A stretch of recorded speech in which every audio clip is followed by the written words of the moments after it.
Bananas. Yes, Pizza. bananas. Anyways, we're talking to Jose about what games he played in 2025. Because why not? Alright, so first and foremost, I'm gonna get the two games that I've played the most, which is, well, basically, me and Zeppy played Need for Speed Hot Pursuit. Oh, that was this. I'd say this year, but I'm talking about last year. Well, last year we played Need for Speed Hot Pursuit, and literally we just mostly play multiplayer since I I was just mostly the getaway driver and Zeppy is the police. Wow, so Jose is a wanted criminal. Yes. And I know how to play that game because it's my childhood game. Oh, I see. No, I stopped playing it. Yeah, it was my childhood game, but I stopped playing it with you because I was getting too frustrated. I mean, we had a fun series on it. No, yeah, I know. But yeah, literally, I would usually lose, but there were times that I did win in different circumstances. I Because I won. love you.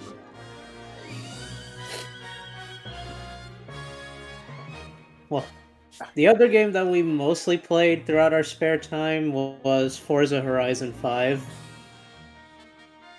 So you guys mostly just played your funny car games. Yep, Yeah, pretty that's what we much. do. Yeah. That doesn't get boring after a while. Well, why you think we stopped playing it? Because I'm only playing it for festival playlists, not just to Oh. goof off. So I guess Yeah. it's just a good excuse to get on and do some shit. Yeah. That makes sense. We're just. And the second reason is that we are also waiting for Forza 6 to come out since it'll take place in Japan. Is that coming out this year? Yeah, it's coming out this year. Oh, bet. Yep, and I believe they said May 19th. Well, that's pretty soon then. I guess you only have to wait like a few more months to hold you over. I'm getting the premium edition so I can play on the 15th. Oh shit. Yeah, I'm gonna help him out getting that game.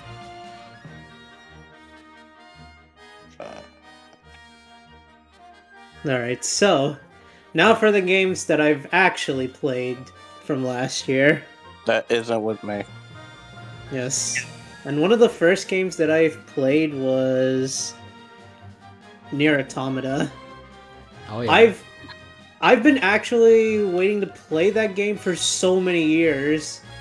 I don't know what's been holding me back, but literally the other games that I've played that are fun to play was holding me back. For some reason, I had the impression you played it already, but I guess I misremembered. Nope. So, literally last year I did play it, and my goodness, was the game really bleak. If I were described to one of the people who made Nier Automata, basically one of the creators say that it was like a retelling of Neon Genesis Evangelion. And what's that like?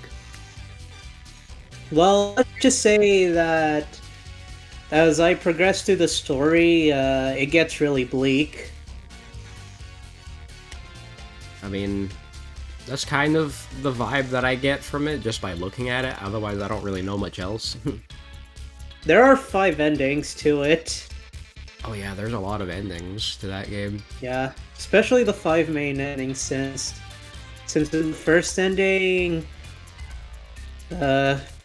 literally 2B just broke down in tears because she thought she has lost freaking 9S, but no. 9S was reprogrammed from another robot's body.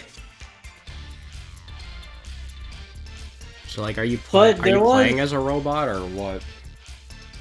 No, I'm not really sure what Right. what 2B is supposed to be. An android and a thick ass android. She's a human-like android. Human-like thick ass android. Okay, so she's kind of like Aegis, I guess. She's Aegis, but more plump More fleshed out. and thick. that too. There are Have to bring out the more important features. literally in the second ending, I literally play as 9S point of view. Oh, they got a POV switch.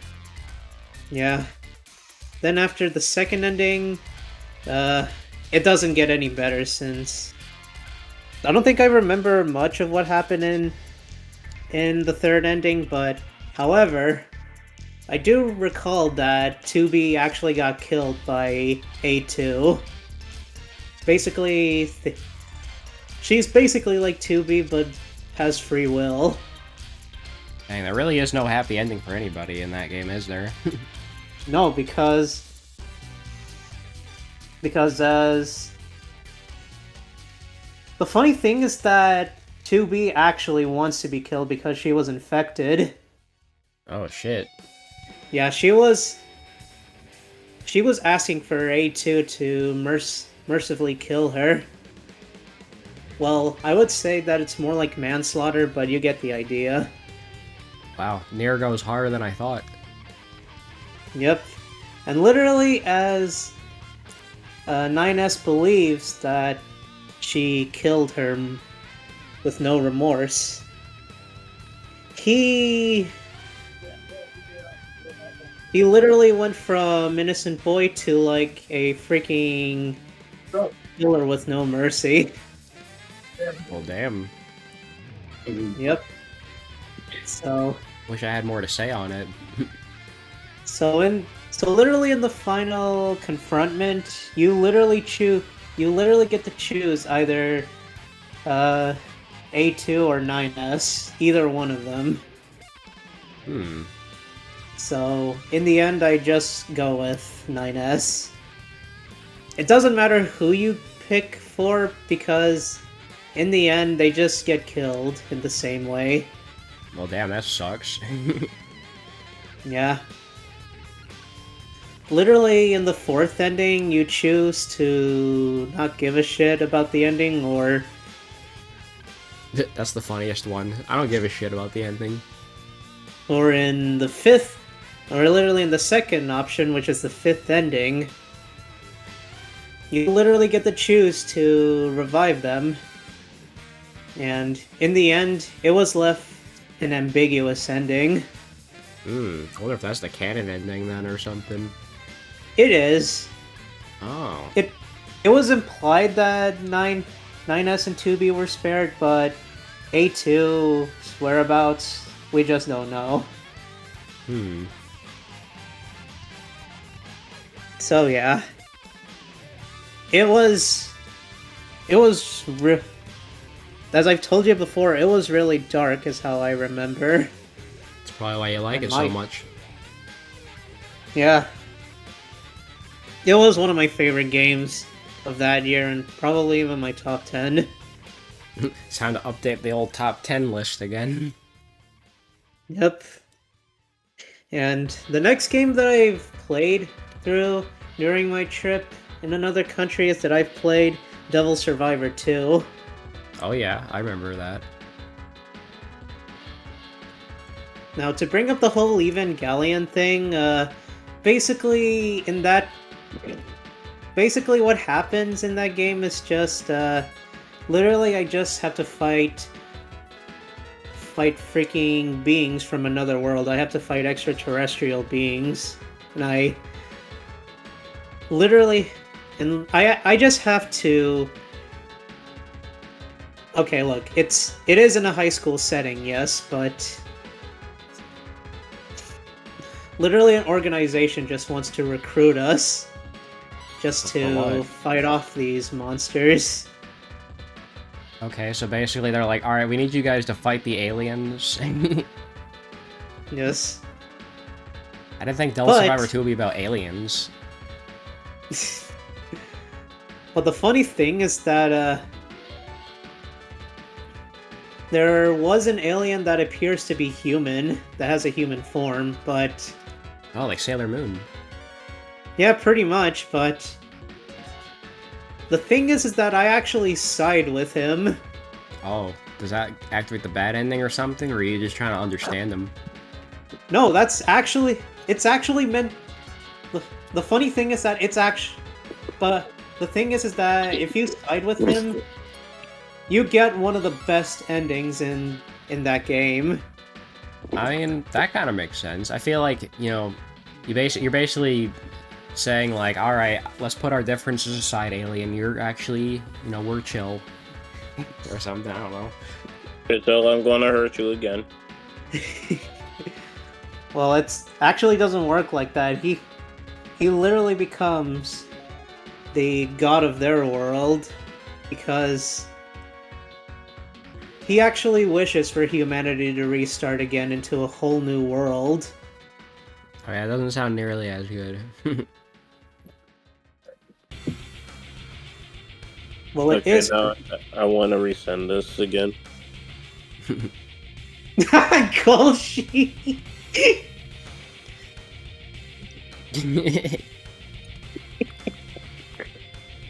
Fucking 4K gold ship. But look, all I'm gonna say is that literally the main characters that you recruit and have, they are fine. It's just that they will have to make. Literally, they just want to make the whole world a better place in a new world. Basically, just restart step by step. And literally, you can build the world however you want. Is the world, like, already fucked up, or what? The previous world was, yes. Oh, so you're basically And- just trying to restore it.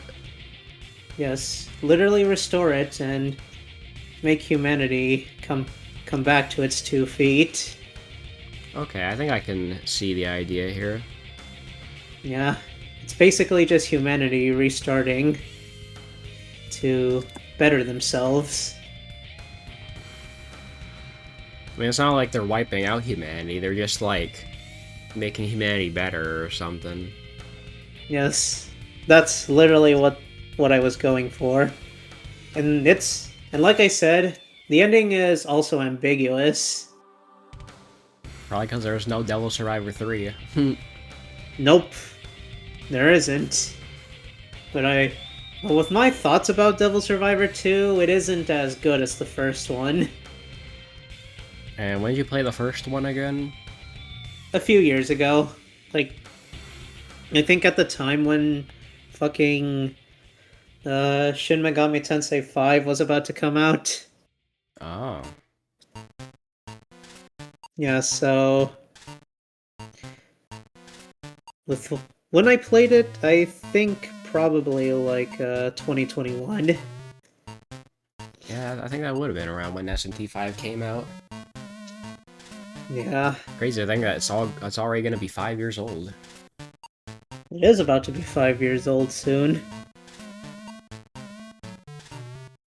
So yeah, the other game that I did play was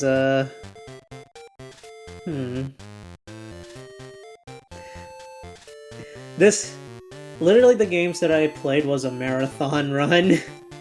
I know you did play a bunch.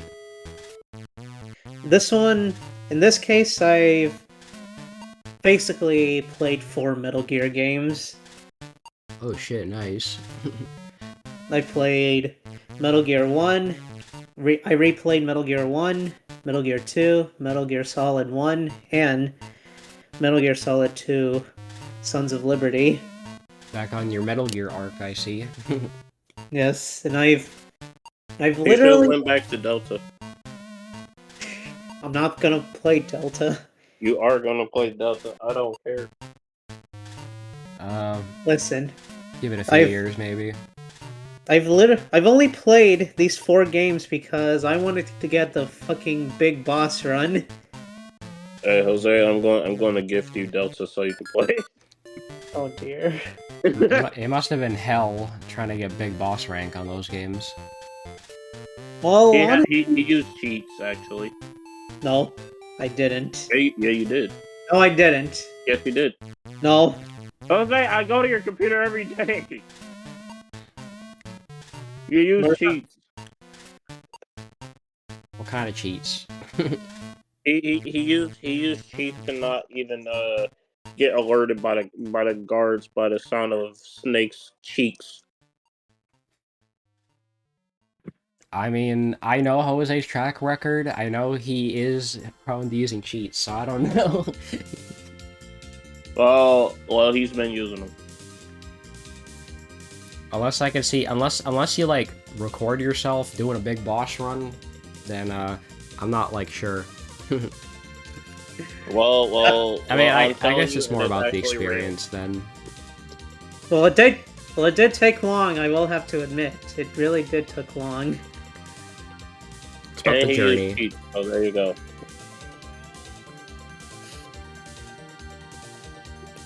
But not counting the ones that I have already played. Yeah, like Delta. I mean, I you am did planning get to- Foxhound and Snake Eater, right? I did, yes. It wasn't an easy process, but I sure prevailed. Somehow. I mean, getting big boss in any of those games is like a fucking. I take my hat off to that. Well, He tried to play MGS4, but it killed his PC. it did. Did it actually? Wow. We still Yeah. can't. We still can't fucking run that game, can we? No, we can't. Yeah, they just need a new port.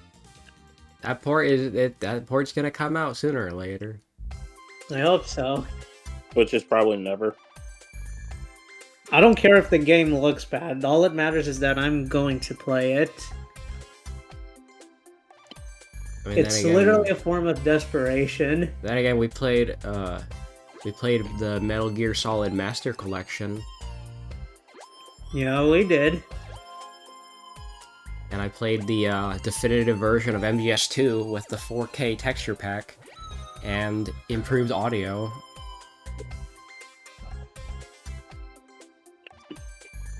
Well, hey. It's at least... Thank God that we have mods like that. For real. And cheats. That Jose loves to use. I'm gonna keep mentioning it. Well, of course you are. Alright, so... The other game that I did play from last year was F-Zero GX.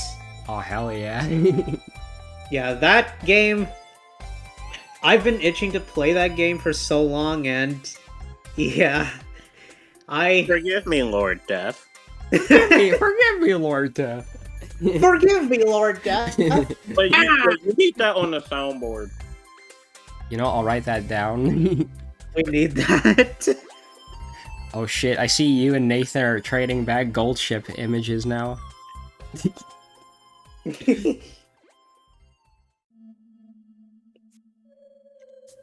But yeah... Throughout my playthrough of F-Zero GX, it rocked really hard. Yeah, that game's not so bad once you get the hang of it. Well, I did manage to finish all of story mode. Did you manage to beat story mode on very hard, like I tried to do? Not really. Oh, okay, so I guess you didn't get all the characters then. Well, Again, he used cheats. Don't worry, I use cheats too. well, look, I also did do Grand Prix, and I've done all of it in Master Class. Okay, I can at least congratulate you for that. I sort of did it on Master, because I remember when I got to the Emerald Cup, I just started save stating in between every race because like I didn't feel like having to fucking restart every time I game overed. The worst one that I have to deal with is fucking Phantom Road, and I can't even get to first place. Oh no, I never fucking got first on that track. Best I could do is get like 14th or something. Phantom Road's just bad in general. Both iterations. Why do you of think that Phantom people Road are call bad. Phantom Road the evil Rainbow Road? No, it's not only evil, it's unforgiving.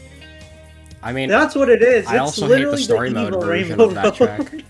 Bro, the story mode Phantom Road, I got fucking stuck on that for 3 hours. No, it wasn't. I still remember Jose's pop off after he finished. And I was on normal, Yeah, bro. Imagine doing that shit on very hard. But no, that'll probably be the first time I've seen Jose rage over a game like that. Oh, trust me, it wouldn't be the first time. It's funny because I That'll don't be see my I don't see first Jose one. rage very often these days. Well, it'll be very nice to see. You just like to see my eyes pop. Well, I never seen you rage before. I mean, if so you want to see me rage, go to the fucking highlight channel and watch the "Can I get into the door, please" video. That's my rage from last week. Oh, let me take a look at that. Yeah, you can watch that while we talk about F-Zero GX. Okay, well, I'm assuming you at least unlocked Deathborn, right? Yeah. Yeah, he's pretty funny, even though his car fucking sucks. It's not just me, right? I haven't even played Deathborn. Yeah, his car is a pain in the ass to use. I wish I could use it, but I suck at using it. Alright, so here's the catch. Me and Zeppy did play me and Zeppy played and watched Persona 3 Reload together. How do you play that game together? There's no co-op. I know. Because Parsec exists. Oh, what, did you just take control whenever you felt like? Yes. Yeah. Ah, that makes sense. We take turns. Yeah, and we finished it in the perfect day too. Yeah, we finished it on like January 31st. And it was on Fuka Friday. Holy shit. Yes. Holy fuck. It was on Fuka Friday. What did you guys do? Did you guys like take turns every floor of Tartarus or something? Not really. No, we just take turns whenever we feel like it. Oh, that reminds me of something unrelated. Sosuke came up with this really funny idea of Persona 4-player, where you have 4 people on Parsec, and one person gets to control a party member in battle. Not to mention that we also did install mods for the game. Oh boy, what kind of reload mods are they packing these days? Katone. Yes, FemC. Oh, you played FemC? Yes. Yeah, we played Katone, aka best character that Atlas should have kept. Back on the FemC arc again, I see. Bro, I like Katone, bro. She cute. Me I mean, too. No arguing with that. I know there's no arguing, and if you argue with that, then you're mid. Yes, you're a piece of shit, Minus. I'm not even talking about Minus here, so no. The funny thing is that we also did the same thing for Persona 5 Royal, since we also did install mods, but soon enough, there is a mod that I actually really want to try out, and it's a big one. I'm assuming the Sumerian mod, yes. Yes. Yeah. AKA I how forgot. Royal should have been. Because I'm the believer that Sumi really should have been the FemC of Royal. Honestly, she should have, but no, Atlas just... It's Atlas, bro. They love their males more than their women. It's fatless. Of course, they're sexist and racist, but mostly sexist. and dumb and smelly and fat. And obese. Idiotic. Yeah, I'm just gonna. It's just gonna be like that one Goombarius tattle where he calls the Yoshi fat, stupid, and smelly. Also, Alice is just gooners to Persona 5. Yeah, and they also outsourced P5 to a Chinese company to make a bad gacha. We don't talk about that. And they also make a weird, stylized, like, XCOM game. Who cares about that? And they also make, Persona 5 Dancing All Night. Or whatever the fuck it's called. As much as I love we don't like that. As much as I love Persona 5 Royal, I would never put my filthy hands on these dancing games. You just stick to Persona 4 Dancing. Jose, I'm gonna bother you to play Persona 4 and 3 Dancing. Sometimes I wish I didn't have a PS5. Well, there you go. I'm gonna get some money and I'm gonna get a gift card so you can pay both of them. Oh god. Where's my games? But yeah, I'm not talking to you. since we did finish Persona 3 Reload together, I've played the answer for myself, and boy oh boy, it is good as how I remember it. Oh yeah, I loved playing the answer. It was so good.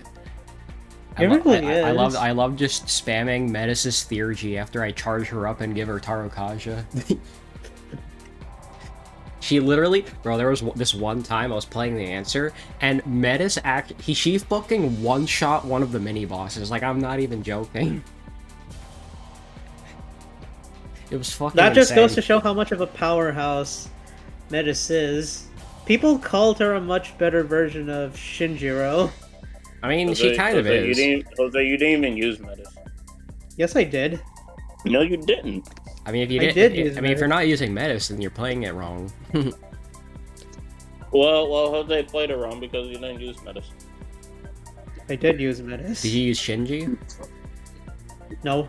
Oh man, you missed out, bro. Shinji has like one of the best moves in the game. He has fucking bloody charge. It's so cool. Who cares? He dies anyways. Okay, did you at least get bloody charge on the MC? Yes. Yes. Okay, good. That's all you need because that move carries.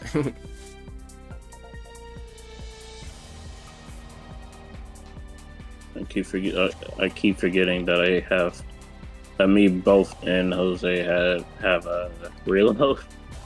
I mean, I played Reload. I only had it on Game Pass. I don't really feel like playing it again.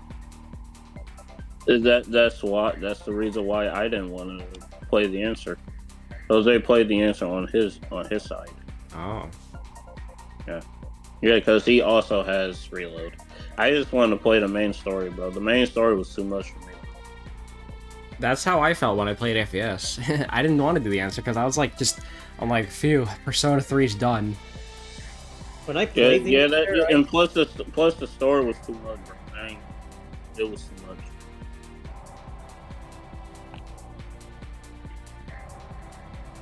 Well, actually, it helps. It helps that I played the answer like 9 months after Reload came out, because they didn't do the answer DLC until like September. Do you remember? I saw that coming. After when I played the answer, I already knew that it was going to be just as deep as the story and the journey. I mean, the story's fine. I was mostly just there for the dungeon crawling. I may be the only one, but I do like the story of Persona 3's The Answer, so take that, evildoer. I mean, I like the flashbacks where it's like you get to see like baby Mitsuru and shit like that. Tato Mitsuru. Tato Mitsuru, yeah. What about the one moment in do you remember the cutscene where the freaking the freaking final boss of Persona 3, the answer has showed up. You're talking about Erebus? Yes, Bro, that was so fucking peak. it really was. And it was also deep as well. Of course, it's deep. And we got to see Dorkun. Yes, Dorkun. The music was a banger, but I honestly didn't really like the Erebus fight that much. Yeah, it was pretty mid. It has the same It- problem it- that it I is have with good. the Persona 1 final bosses, where they just keep switching their weaknesses like every turn. It's really annoying. Well, hey, it wasn't as good as the Nyx fight. I mean, nothing's being Nyx, bro. Nothing's ever beaten that boss. What about Nyarlathotep? Gnarly's good. I think he's pretty close to Nyx, but besides that, nothing's beating those two. Nyangli. I think Nyarlathotep is a better final boss to me. I mean, I also like the Maruki final boss. Yeah, that one was peak. It is also peak. It's top 3 for me. Bro, like, one of my favorite part about that fight is just when Adam Cadmon is just about to fucking, like, slam the ground. Bro, like, the spectacle of that fight is so cool. It really is. Yeah, bro. That. Not gonna lie, that beats out the Nick spam text. Well, here's the thing. Nyx, in Reload, sucks ass. I'm talking about Good. FES Nyx. That shit goes hard. Because they fucking Well, butchered the Reload I'm tired Nyx of fight. it. I'm tired of Nick because of the cult spam. The Arcana is the means by which all Shut up! is I don't like it, bro. I'm sick of that. I rather just nuke Nyx, bro. Cause I can't deal with that, bro. I mean, at least you can nix her in like you can nix her. You can nuke her in like 20 minutes and reload. I can nix her. That sounds like I can fix her, but instead it's I can nix her. You know what? I should make that a meme. I can nix her. Alright, so besides Persona 3 and the answer, in like late October, I did play Persona 1 once again, but with better music. Which is pretty And peak. cheats. And I also, literally throughout the entire game, I just went through the Sebek quest and done nothing but use my starting persona. Oh yeah, And your use cheat. funny challenge run. That he used cheats with. And honestly, it was a lot harder than I thought. Yeah, but you use cheats. Bro, shut up. No, I'm not gonna shut up. He used cheats. You want to know how I would describe the entire story of Persona 1? Of you using Hmm. cheats. I would describe it as like a fever dream. That's By also you using that's cheats. also how I would describe it. Because literally it feels like I'm living in a parallel world of Maki's ideal dream. And I mean, cheats. that's literally what it is, though. That's why it's Of great. course, like Maki just wants to be all healthy and well because she And has been stuck in the hospital for so long, but no.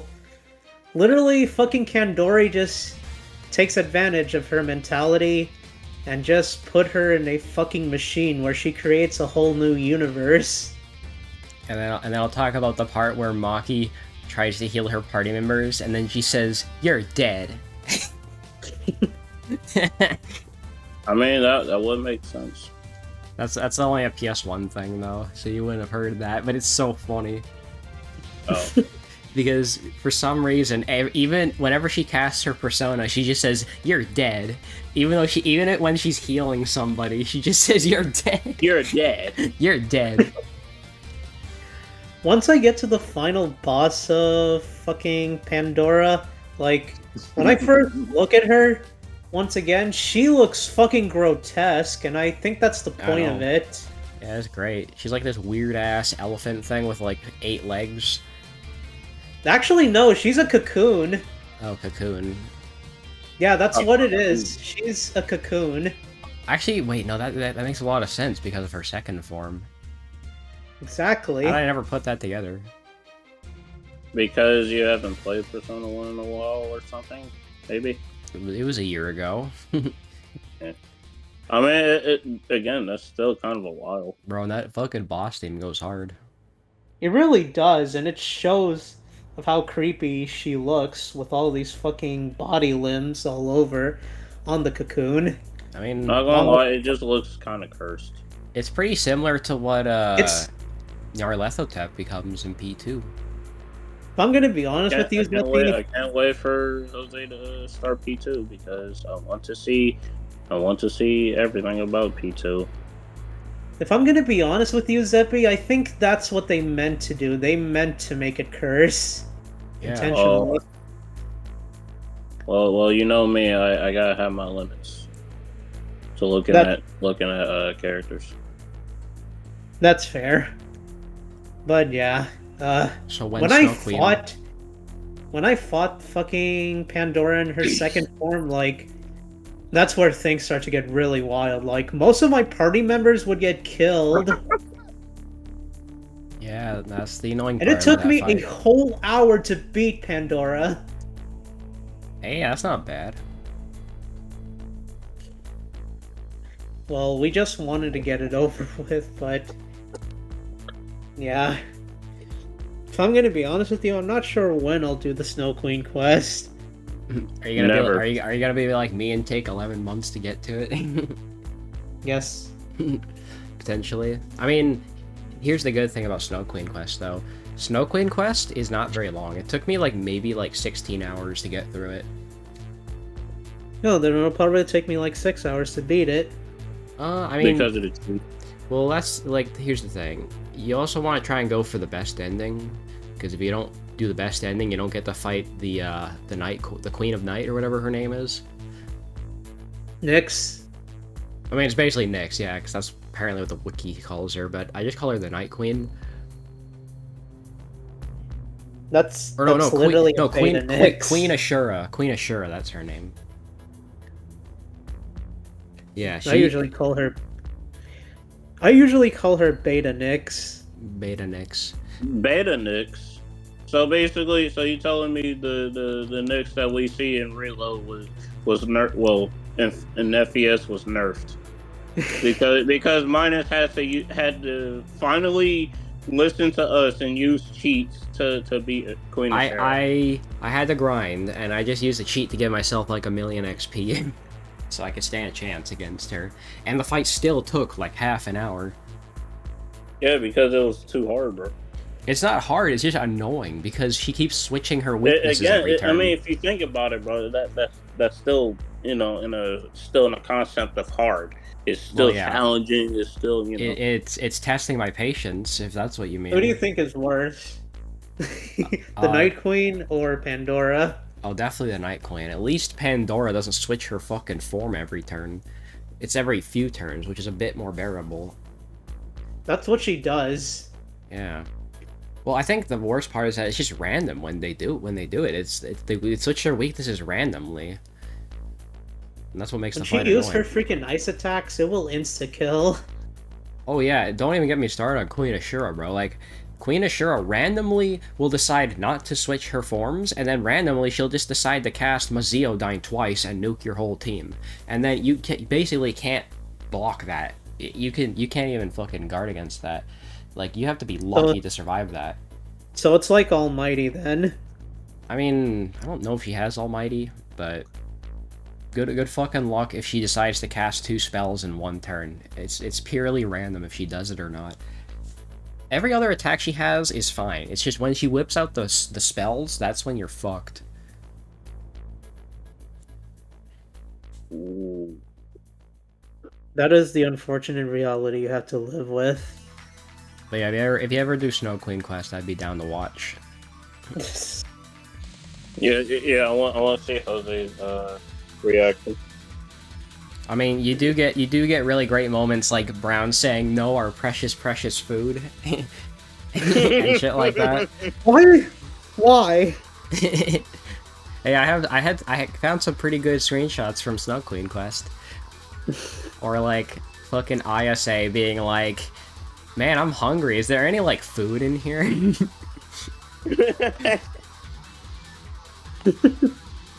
Or the fucking cutscene of this fat guy confessing his love to ISA and then her fucking dumping him and calling him a dork or something.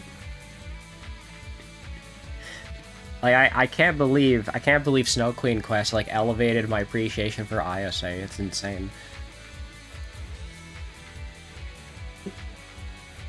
And she's just a funny girl with a whip and bubblegum. I think the bubblegum might be like a fan art thing though, not actually part of her design. But that's my fanon now.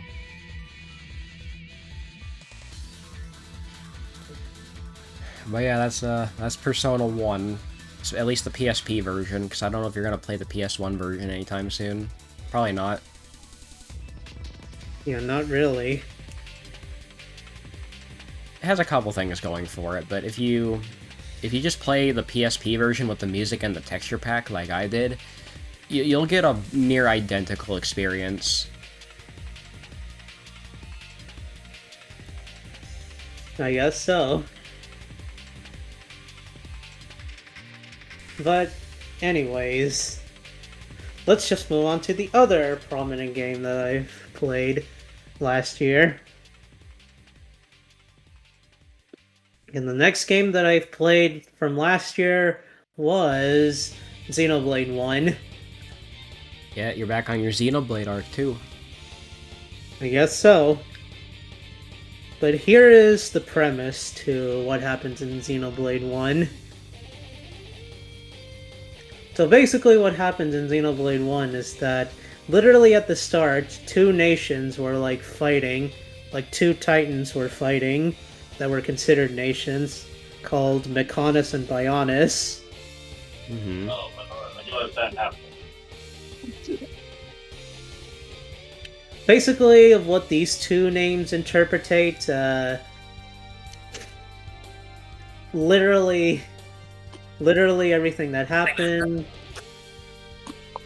in freaking Bionis is like, well, land of living people, while Mechonis is, well, basically machine-based. Wait a minute. Are you talking about like Chronicles 1? Yes. Oh. I mean, actually, those naming schemes make even more sense than I even let on. Like Bio and Mech in the name. I don't know why I never really put that together. Probably because I don't know much about the plot of Xenoblade 1. Or any of the Xenoblades for that matter. Well, you're having 4 plots in Xenoblade 2. Literally Jeez. in the beginning of the game, you first see fucking Dunban wielding the Monado. Well, that's really weird. Well, that's because that once Dunban has the Monado, he can't even handle the power of the Monado properly. The power's too much for him. The only one that can wield it naturally is Shulk, because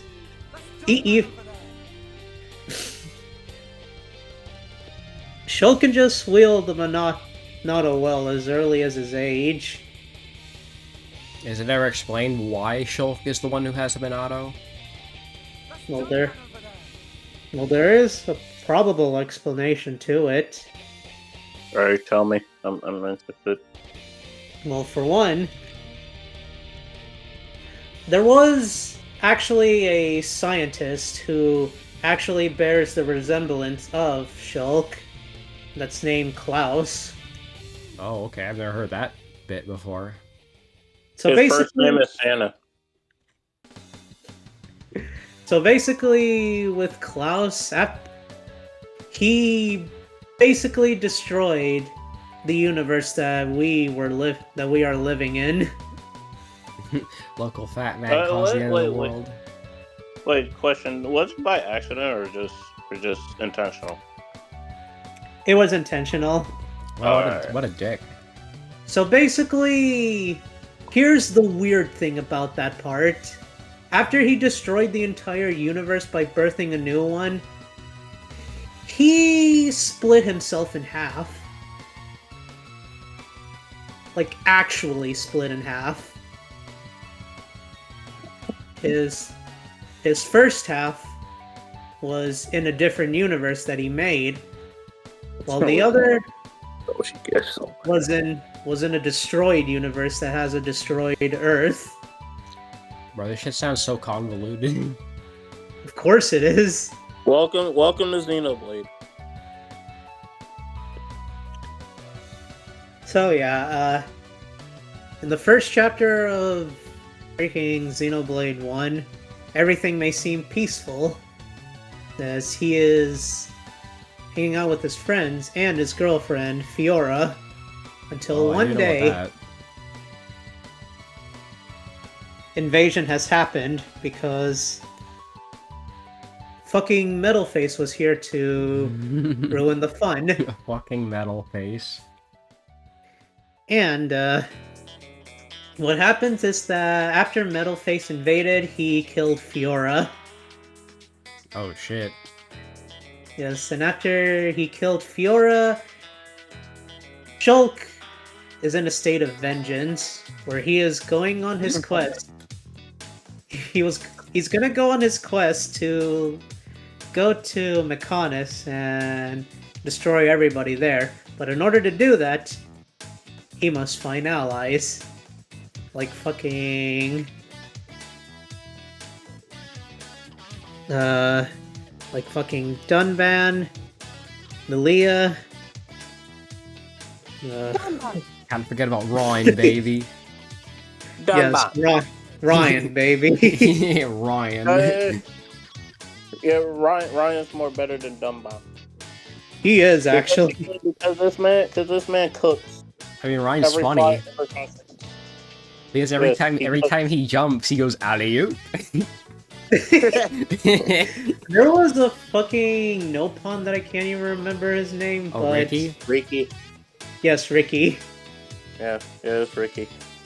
He wasn't even that involved in the plot anyways. I just know he's just there. a filler I'm character. just here to be a Nopon. No, He's just I feel like Nopons are just Yoda. They kind of are. Yeah, I'm decently familiar with the Xenoblade cast. No, you're not.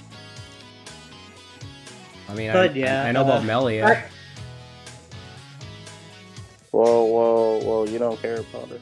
I do. Melia actually looks better in Xenoblade 3, to be honest. Bro, and ain't she the fucking mother of Uni? No, No, am I thinking of somebody else? Could have sworn they you were were related. probably thinking about Nia and Mio. Well, I know that, but I could have sworn Melia was the mom of Uni. Oh, I wish. Why, you can't If fact check Shulk had that? banged Melia.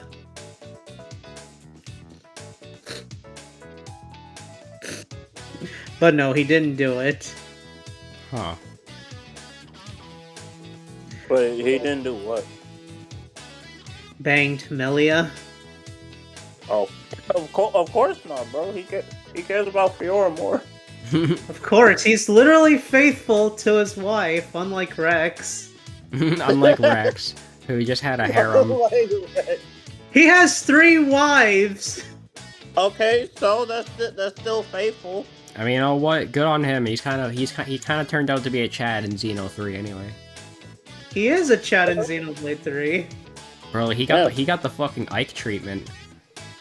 Yeah, course not he gonna did. lie, he did get the Ike treatment, bro. Like oh my god. He literally went from a naive boy to a man.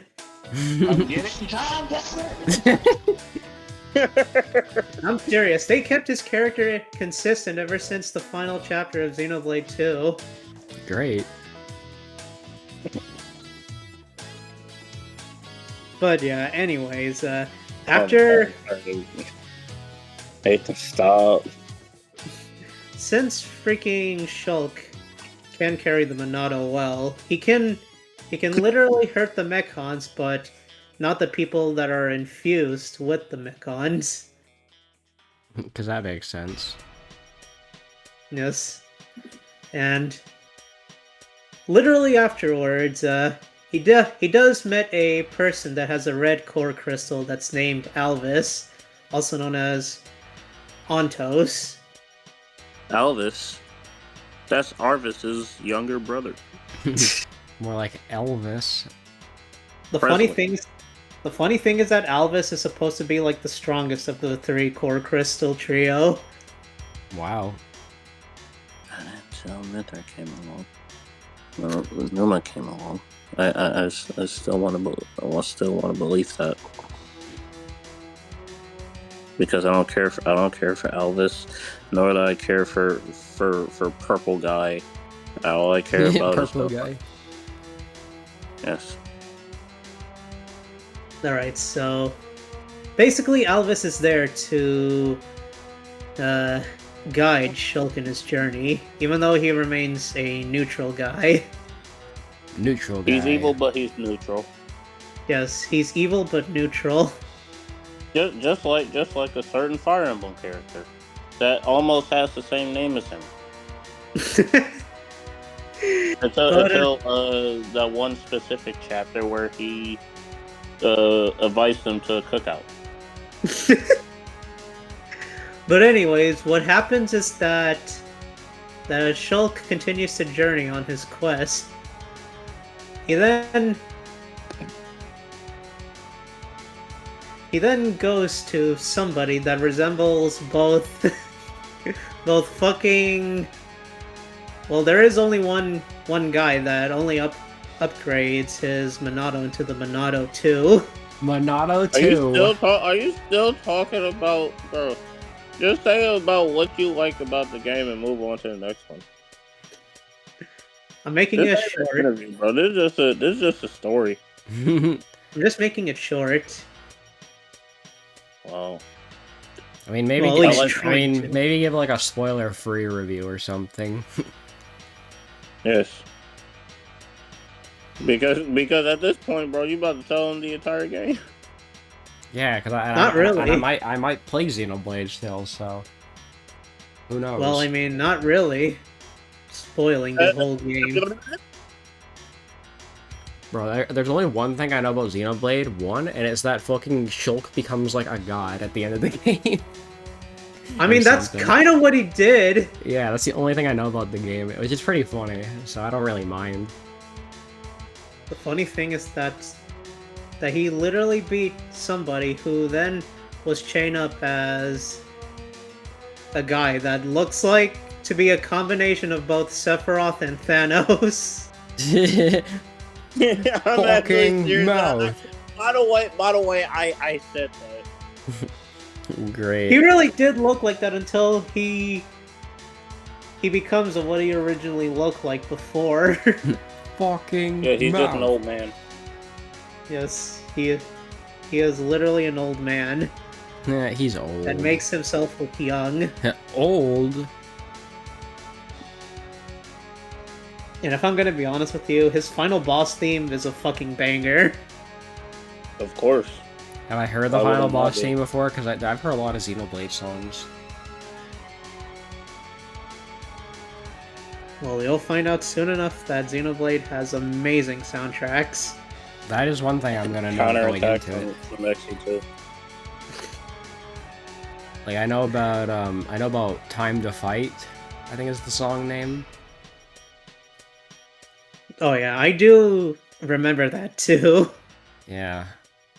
The only one that cooks for me is Engage the Enemy. That one's also great. So yeah, the other Xenoblade game that I did play last year was X. But Yeah, because Definitive Edition was new. yeah, I played Definitive Edition, and let's just say that that the characters just went on another planet because it was destroyed. So they Holy have shit. to find a brand new planet that resembles Earth. Bro, is this just Devil Survivor again? Not really, no. Planet hopping again. What, they just have to planet hop because there were extraterrestrials destroying Earth. I mean, Literally the fucking United States Army just had to go somewhere. I mean, I'm just glad that Nintendo acknowledges Xenoblade X again. Yeah, they did. Which- After I finished the whole game of Xenoblade X, they just have a new dialogue that just doesn't work for me. Oh, dang. Well, it's basically an epilogue that defeats the whole purpose of what it should be. I mean, every Xenoblade remaster seems to have, like, an epilogue chapter. But this one is, well, bland, It's mid. to say the least. I just skipped every cutscene and just want to finish the game because, yeah, I've already finished the game of what it was originally going to end off of. Wow. That's really about it. So it's a game that didn't need an epilogue but got one anyways. Yes. And here's the funny thing. In Xenoblade X, you get to create your own character. That's nice. You wanna know what I named my character as? What? Soma Cruz. Yeah. I named my character Soma Cruz. That's so funny. It is.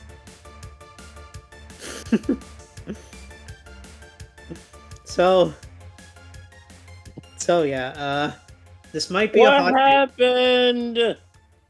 this might be a hot take, but I think Xenoblade X is better than Xenoblade 1. Why is the road That is no definitely a hot texture? take. I haven't heard a lot of people say that. Wait, what's the hot take again? The hot take is that I think that Xenoblade X is better than Xenoblade 1, in my opinion. That's not a hot take. That's the truth. Well, literally public opinion varied because people believe that Xenoblade 1 is the best out of all of the Xenoblade games. And I strongly disagree with that statement. Well, guess I can't really say much on that. Bro, the texture's messed up. What happened? Basically, in my point of view, I think Xenoblade 1 is the weakest of them all. Interesting. So, Why is the texture? so yeah, enough about Xenoblade. I'm just gonna move on to another series that I've already played. Yeah, what could that be? Neptunia Rebirth 1 Oh, hell yeah. and 2. Like, my goal is that I want to get the best endings for each games, and I've done so with each one. And how was that process? Fun. Oh. I thought you were gonna say getting the true ending's tedious. Well, it wasn't. It just took... Neptunia Rebirth 1 only took me like 10 hours, while in Rebirth 2 it took me like 12 hours. Is that to beat the whole game or just to get the true ending? If I want to do it quickly, then yes.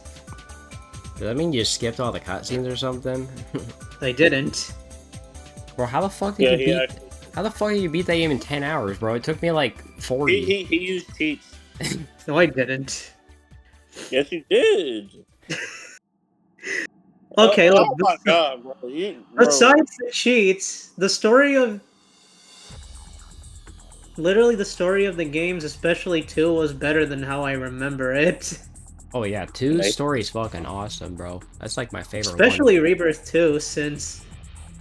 I actually wasn't expecting Rebirth 2 to be so bleak. one. That's why I like it. Even though it does have its fair share of lighthearted moments. You'll like V2, because V2 is also bleak.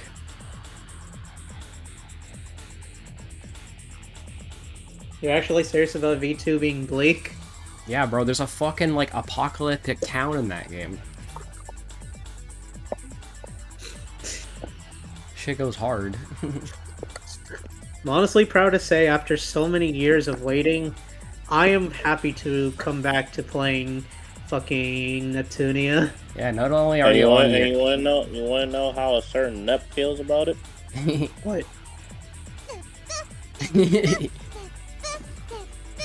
Not only are you on your Metal Gear arc again, but you're also on your NEP arc again. Yes. I really want to get into the 4 mainline games that No, play Rebirth 3. I do want to play Rebirth 3. I mean, that's the game that has Plute. Yes, Yes. best character. I like She's Plute. best character. I She is best character in my I eyes. think she's funny because. Oh yeah, like you know how whenever Neptune jumps, she just goes boing. Yeah. Well, It's probably the only Neptunia game that would have a huge cast of characters to choose from. Like, Oh yeah. I don't think any game can beat that. I mean, V2's got a pretty big roster, but I think Rebirth 3's might be even bigger. It probably is. Because you have, like, every maker, you have all the candidates, all the CPUs, you have the oracles, and... You could probably think of it. it as like Final Fantasy VI, where Final Fantasy VI had a huge roster of characters. I think there was like 14 characters in there. Yeah. That's not a lot, bro. A lot to me will be like 45. Oh yeah, that's right. Fucking Rebirth 3 also has, the child characters. It has, like, Kid Iffy and Kid Compa. And one said that you adore so much. And then there's Compa and Iffy, like, regularly. Like, I guess they're in the maker Yeah, section. duh, we already know that. no need to call them over. There is Pishi. Yeah, she's one of the CPUs. I don't like Pishi for some reason. I'm gonna see how many characters are in V2 real quick. And I'm gonna send something that's related to Nep. Well, Neptunia. Because I'm not sure what game this is. Well, this quote is from, but I'm gonna send it through string chat. Okay. So I can break the streak of the Gulchi spam. Okay, so I think V2 has around 20 playable characters. That's a lot. Well, that's including all the DLC characters, which you also have to take into consider. If you play Rebirth 3, you can either get the DLC characters or you just don't. Up to you. Alright, I sent it. Alright, let me see.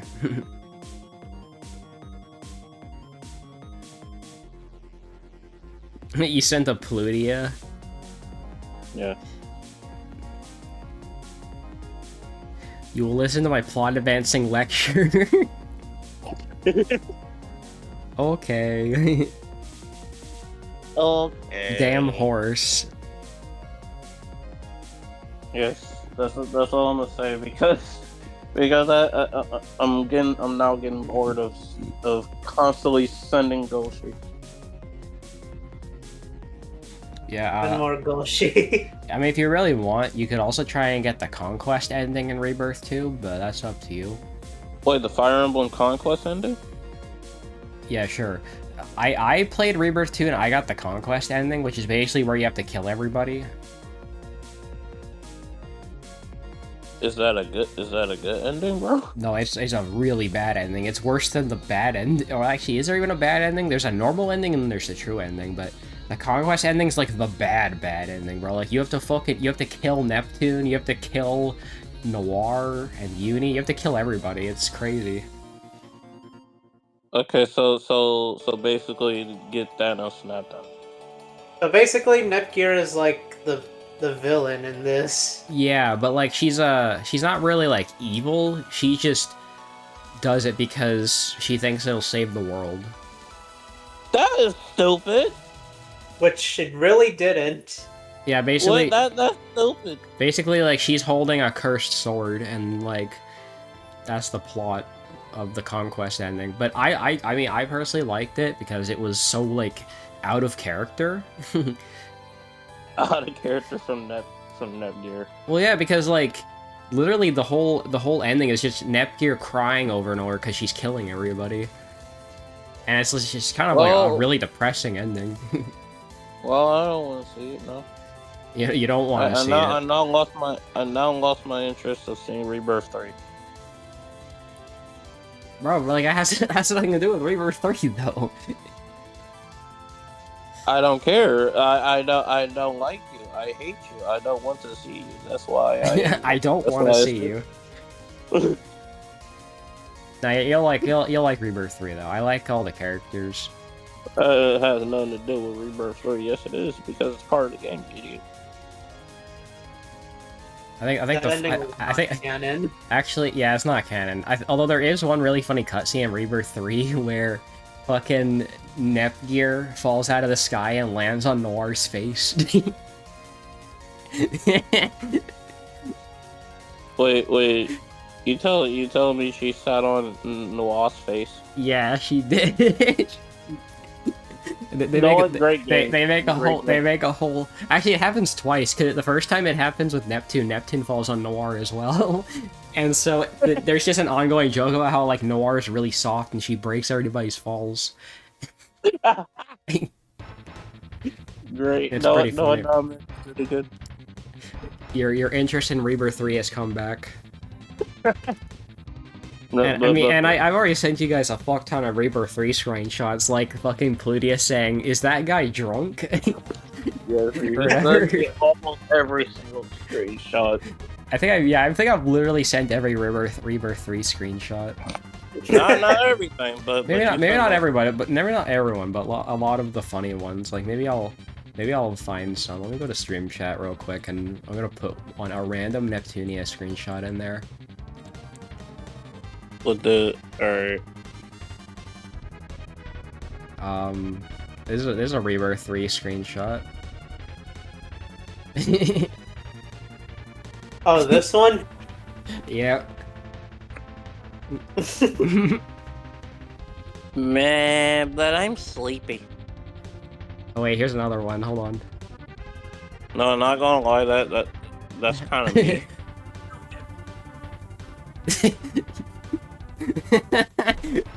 Look at her name. Wait, Blanc from there. Yeah. What? That's just one of the out-of-pocket things from Rebirth 3. Blonde from there. Yeah, okay. there's alternate universe CPUs, and Blonde is literally just a shrine maiden for some reason. So she's Is she- Rainbow. Yeah, she's That's basically what I was Rainbow. about to say. Yeah, Blonde is literally Rainbow. Bro, like The- she actually lives in a shrine. I'm not even joking. So Blonde from Rebirth 3 is goated. I'm not even you know. Blah, blah, blah, blah. I thought you were a Blonde fan. I You am a just- Blonde fan. Oh, there you go. Yeah, I've always been. yeah, I knew it. Yeah, I'm just saying. Jacob, you just hate blonde. Well, I mean, I love Blonde. I love all the characters. Bro, like, You sure? Yeah, Name- I name- love most. name one Neptunia character I don't like.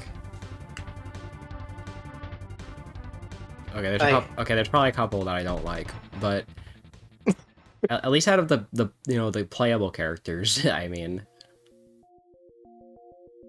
Because if we can talk about characters I don't like, then I obviously fucking hate like half the villains from the series.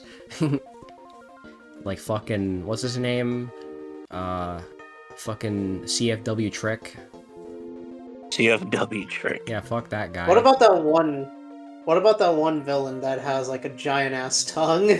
Yeah, that's Trick. That's what I just mentioned. Fuck that guy. I mean, Brave's cool. Judgment's cool, even though he's just anger issues the boss. Anger issues, the boy. Bro, that's literally what he is. I don't know, so that's why I repeated it. Oh yeah, and Rebirth 3 is really funny because we have amazing villains like Mr. Bad. Mr. Bad. Okay. No, I'm not even joking. That's an actual villain. Mr. Bad. His name is Mr. Bad. And he's just my name, Mr. Bad. he's literally like fucking like an old ass Bernie Sanders ass looking dude or something. And he gets a fucking mech. Like, it's insane. Well, that's And he's a boss. It's really funny. No, let's get Reaper free. I could go on about the I Reaper will. 3 villains, but yeah. All right, that's enough. Go to the next game, please. All right, next game. We talked about Neptunia for a while now. This is gonna make me feel bored of this. Like Yuffie. Alright, so, besides us talking about the amazing stuff about Neptunia, Amazing world, Gumball. why don't we move on to what me and Minus have played? And that is Shadow the Hedgehog. Shadow Reloaded. Yes, Shadow Reloaded. The best way that we've played Shadow the Hedgehog. That series was so fucking funny. It really was. And This is seriously bad, Shadow. Find the computer room. Mine the computer room.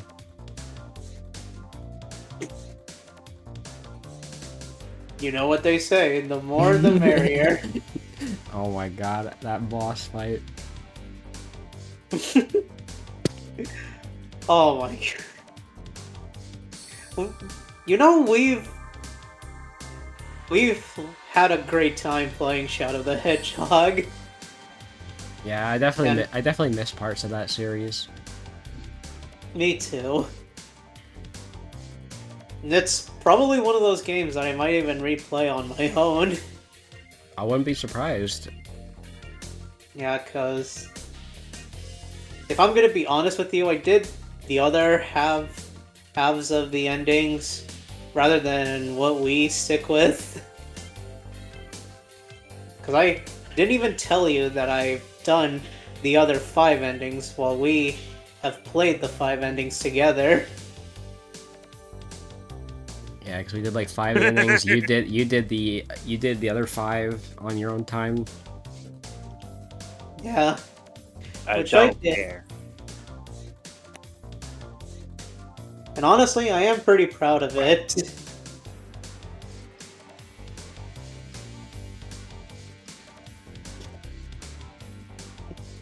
Oh, yeah, with my stance on how I feel about the game Shadow the Hedgehog, might as well be one of my favorite Sonic games.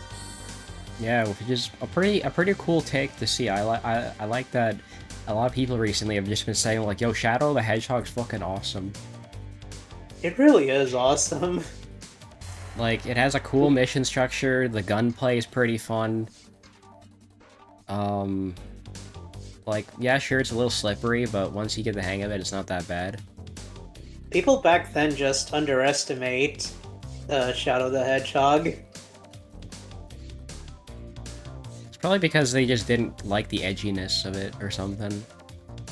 Yeah, they really didn't. But if I'm gonna be honest with you, it's the fans' fault for asking for this.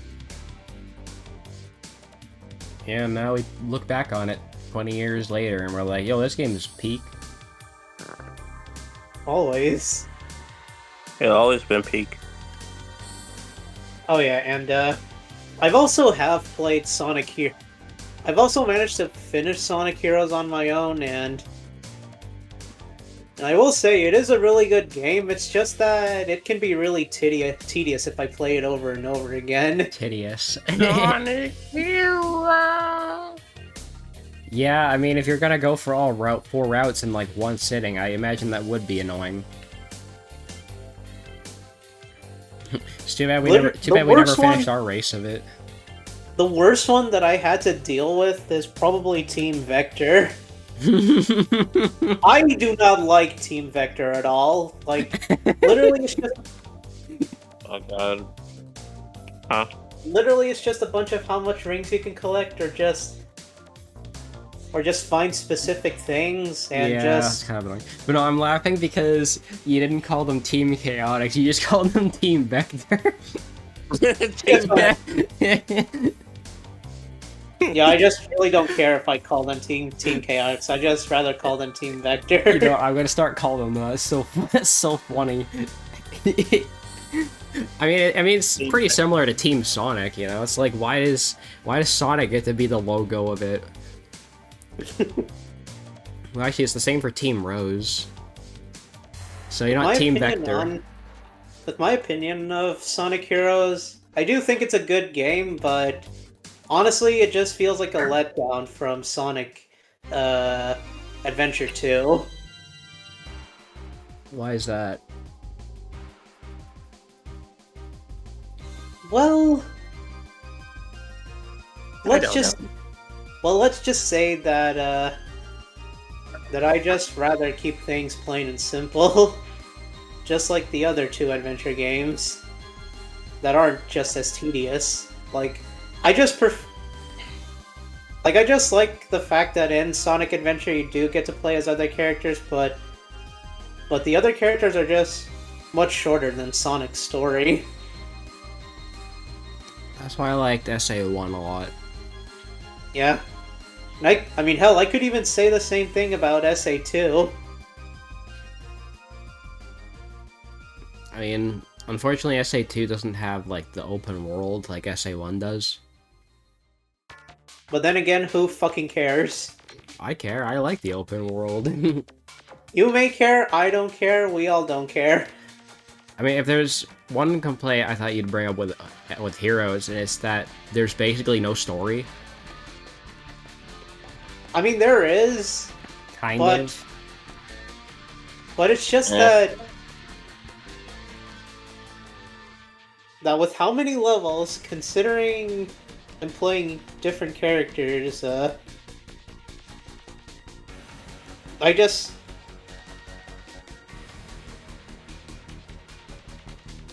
Literally, I just have to play 14 main stages times 4.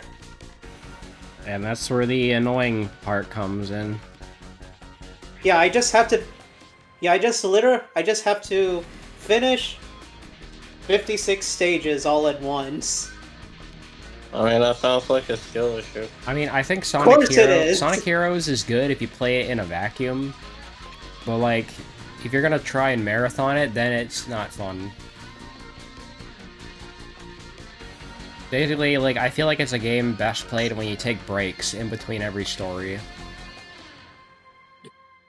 You just kind of chip away at it over time. One thing...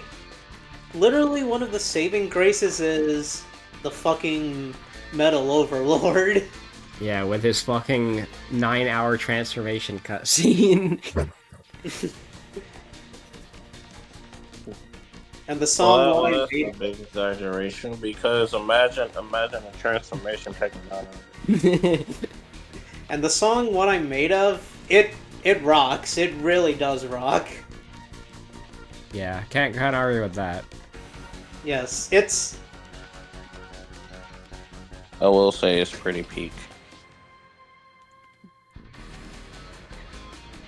That is pretty much my only motivation. After I finish all 4 of the main casts.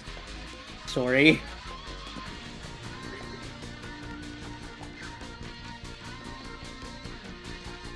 But yeah, enough Sonic. I want to talk about Toho. I knew this was coming at some point. Yes, I just have to save it for later. Because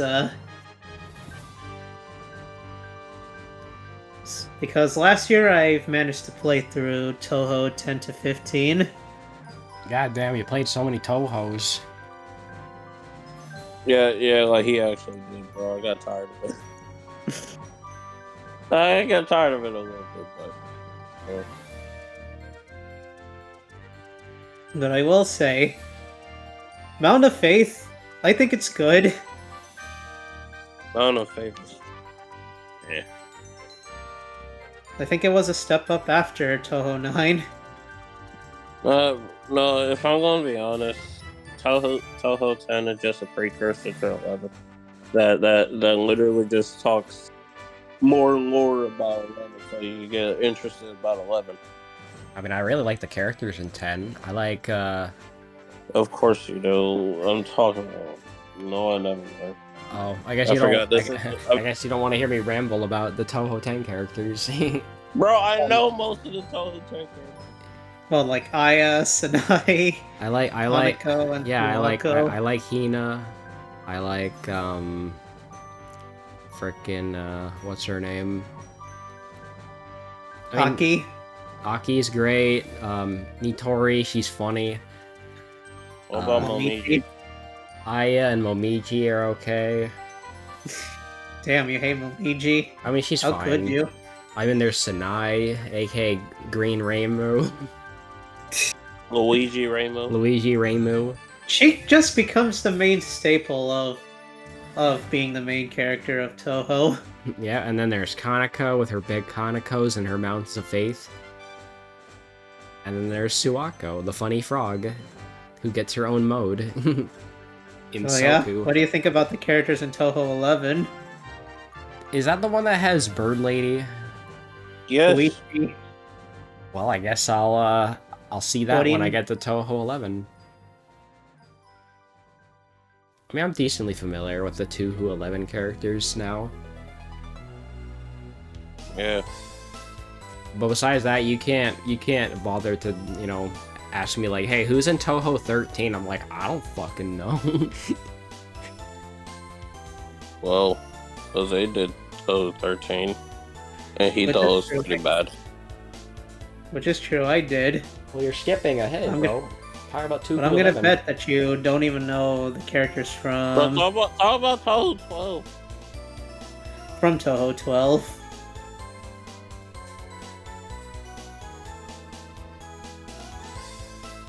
Jacob, What? I bet you don't know some of the characters from Toho 12. Nope. I don't. The only ones I know are the ones that are in Soku.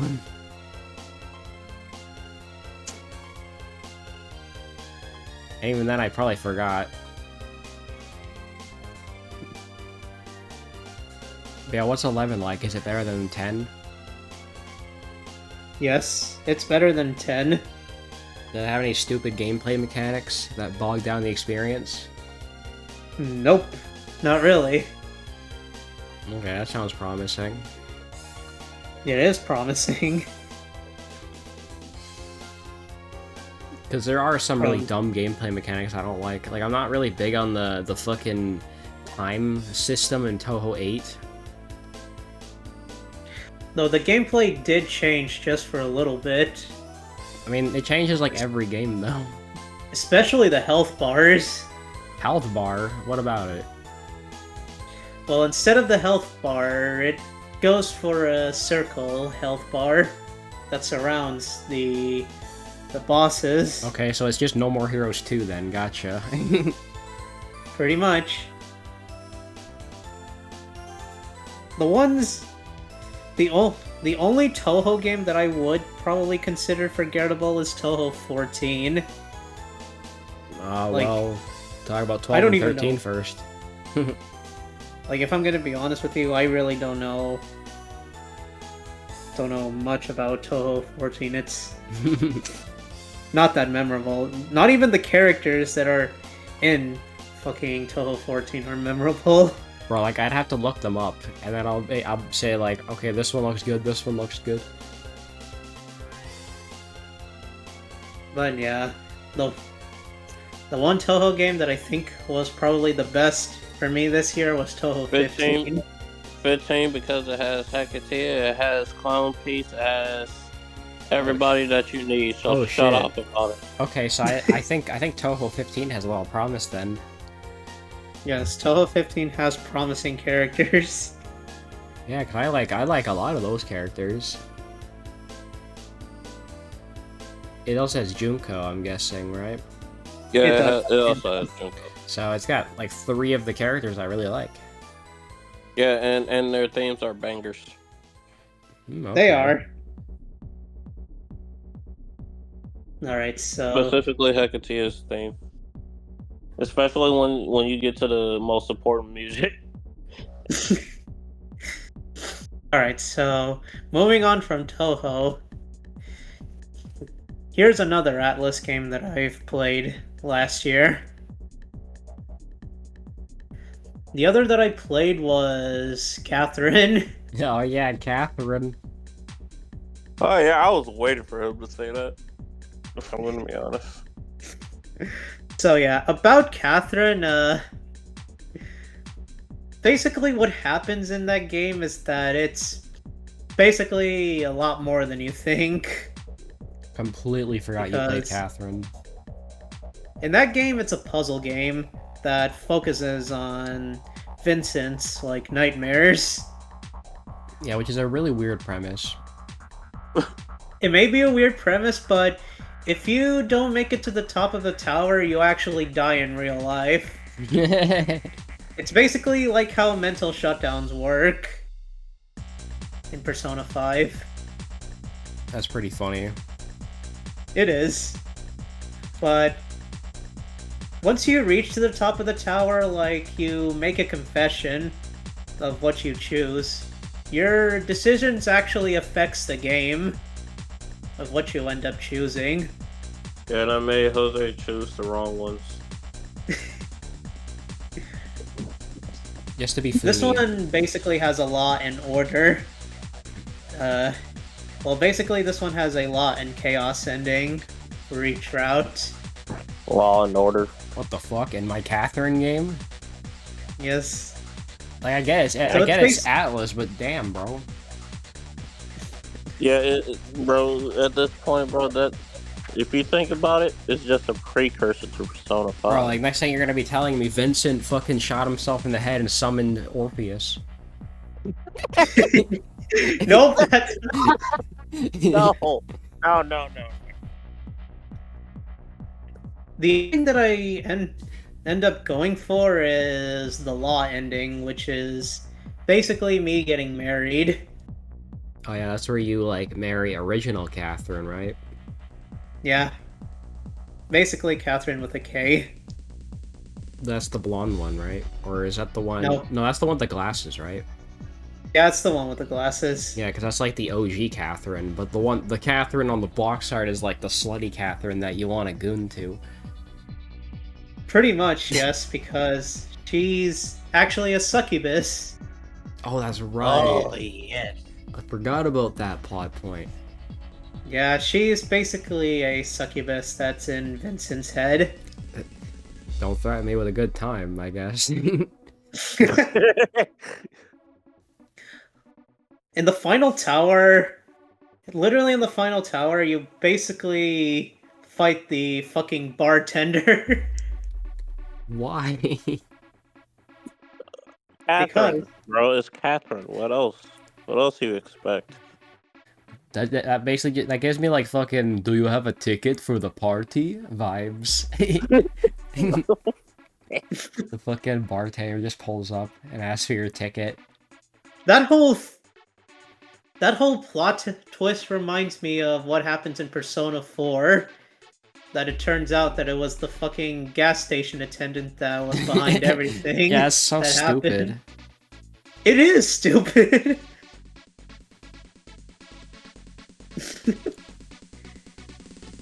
Well, welcome to Catherine. Everything is stupid, everything is silly, everything is dumb. And everything doesn't make sense. It really doesn't. But yeah, That's my description of it, at least. that's a good description of it. Alright, so here's one more Atlas game that I've played for last year. And the one Atlas game that I've been waiting for to talk about was Digital Devil Saga 2. See, I keep getting that and Devil Survivor mixed up because they both have 2 in the name. Well, the difference is that one does not have a continuity, while the other does.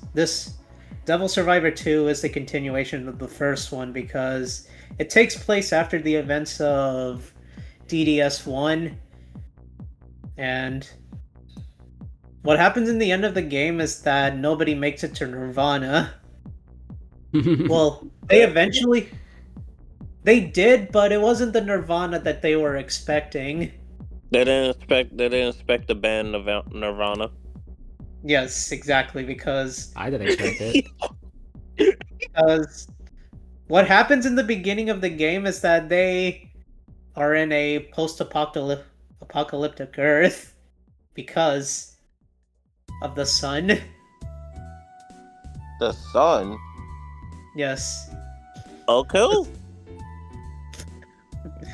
Well, it's more like the sun would turn everybody into stone. So it's just Ready and Dawn then. Pretty much, yes. Wow, did not expect that. Oh my god. So, yeah. Two of the most important characters were absent because they went in their separate ways. Holy shit, separate And- ways, like Ada Wong. Yeah, pretty much. But we do keep the other two and the main character. The MC. And the thing is that when the story progresses throughout the entire game, all of my party members die one by one. Damn, bro, what is this, fucking classic Fire Emblem? Yes. No, Or is it- not really. Or is it from plot? They die for story reasons. Damn, bro. Yeah, because they have to sacrifice themselves to go into the actual Nirvana. Bro, this is like the so- this is like so the the finale band- of Sailor Moon season 1.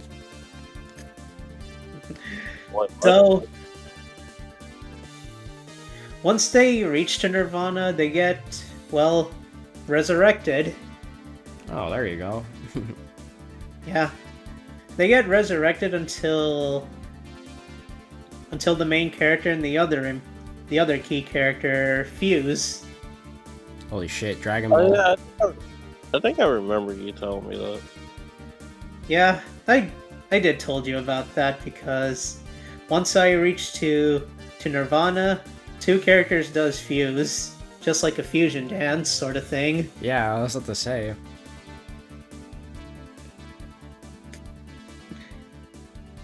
So yeah, basically, after they reach to Nirvana, they fight a god in their world that's named Brahman. Brahman! Brahman? Brahman! That's literally that's the actual name from the freaking god of Hinduism. Brahman! Brahman, he just shows up in a bra. I usually call him bruh, man. Bruh, man. Brahman. Bruh. No, that's much better. Bruh, man. But I will say that his final boss theme is the best, in my opinion. Holy shit. So Brahman got a great thing. Brahman got a banger. Okay, he's a peak character. Yes, he is. He's a peak character.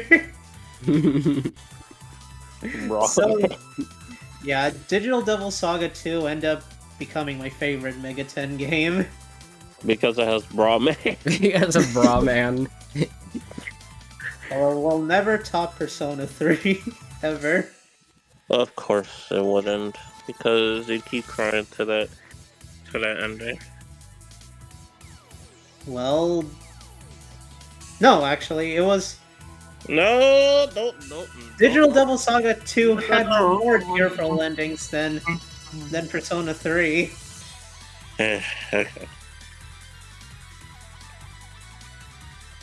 Alright, so since I got all of the Atlas games out of the way, right now I am going to talk about a Square game. Oh shit, Square. Yes. Who cares about Square? Because I've actually replayed Final Fantasy VII, the original one, Oh wow, did you? because yeah, I did, and I just wanted to look back after I finished 2 of the remake games and just appreciate of how much effort they put into in the original FF7. And it's still good, I'm guessing. Honestly, it was actually much better than the remakes in terms of story. What am I looking at, bro? Oh, what are you looking at? On stream chat. Hold on, let me show that real quick. Oh my goodness, Zeffy. You did not have to send me some sauce. Well, I sent sauce. Yeah, I like FF7, the original. I don't know if I 100%ed it, but I definitely got a lot of stuff in it. Yeah, let's just say that I missed the experience of FF7. Yeah, it's kind of its own thing. Yeah, like, I will always have fond memories when I played that game during my high school days. So I thought I would just revisit the game, but I basically got a version where it's modded. Bro, how you mod it? Through CD Romance. What was even patched about it? Basically, what's patched about it is that they made one change at the end of Disc 1. What? Does like Aerith not die or something? Yes, you got it right. I had a fucking feeling, because I was like, well, Disc 1. We all know how Disc 1 ends. Yeah, they basically changed Aerith's fate. Her faith. Yeah, so they Final Fantasy rebirthed her, I guess. Not really, since I know for a fact that that mod existed before the release of Rebirth.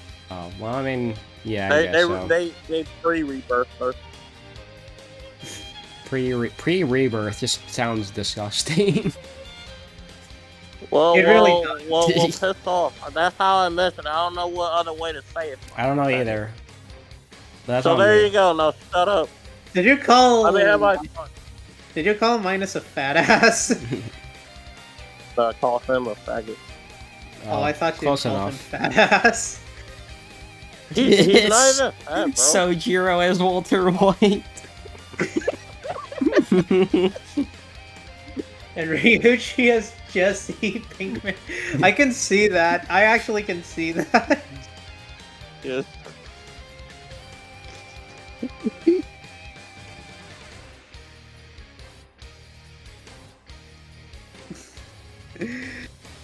Oh, but yeah. Anyways, now to continue on my process. Besides me seeing Bauer and Mario and Linguini,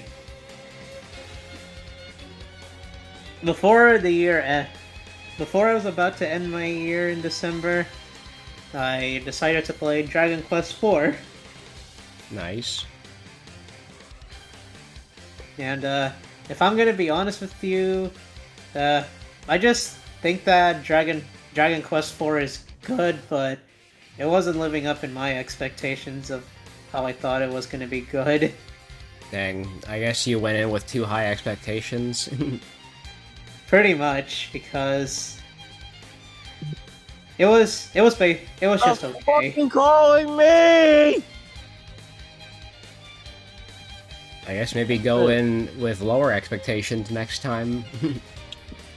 Yeah, because But I will say that the whole thing of before playing as the heroine or the hero thing is actually pretty cool, since you do play as the other party members before they join in. I mean, Trials of Mana kind of does that. That's pretty much like that. Yeah. RPGs are pretty... Some JRPGs do that trope really well. Yeah, they do. But when I get to chapter 5, that's where things start to fall apart. Rip. And how many chapters are there? 5.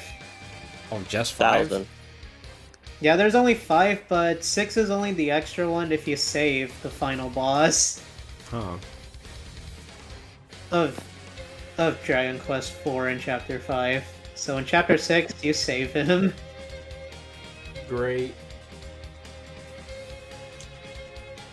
So, yeah, there's not much dialogue to the game. I mean, was it originally an NES game anyway? It is. Well, I'm guessing you didn't play the NES version, did you? Nope, I played the DS version. Yeah, that's what I thought. Who will play the NES version though? Probably a purist like me. Well. All right, then I don't know what to say to that anyway. So That was literally the same guy that played Fire Emblem 1.